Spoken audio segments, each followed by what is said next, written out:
Sylvan has invested a lot in having world-class assessment materials available for students, and we've changed a lot over the years.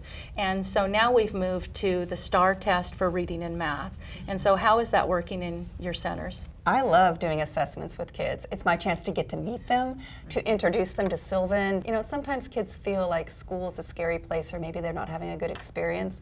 So this is our opportunity to show them what they can do to make it a positive experience. And the assessment really helps us to determine what skills does the student need to learn, what do they already know, because we don't want to work on those skills.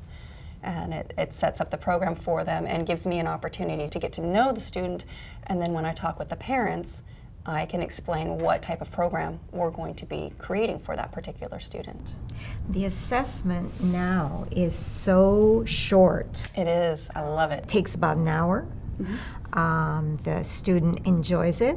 They see that this is going to be something fun. Well, and it's adaptive now. Exactly. It didn't used to be adaptive. Right. So it's so nice because we really get a very good starting point of where we want to start offering support. A Sylvan assessment, as you said, is adaptive, and what it does is it peaks up, comes down, goes up, and comes down, and really helps us find the holes where we should be working with a student.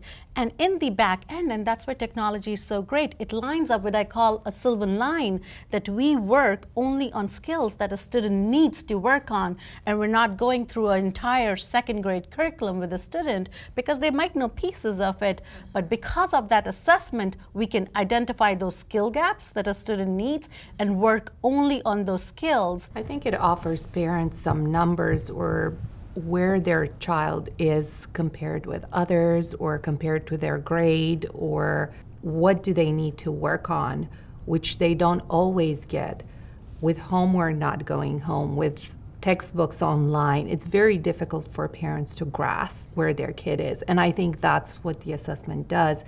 It tells them this is what my kid can and cannot do. I think you're right with the validation point. And a lot of times parents will come in and you talk with them before you do the assessment, and they give you an idea of what the teacher said and where they're seeing the student. The majority of the time, I'll share the test results and then I'll ask the parents, are you surprised or is this what you expected? And almost all the time they say, yeah, that's what I thought. The test results are spot on. I was on a school visit the other day, and this is a classroom teacher who told me, well, I really like how your assessment can really line up what you need to teach next. So even they have great assessment tools, but what comes next is Sylvan has. Well, and parents don't have to wait a long time to get results. No, I mean, how many times do you hear parents are waiting months, sometimes even into a different school year, to find out how their child scored, you know, on a test they took last spring? We can give results usually by the next day and sometimes the same day.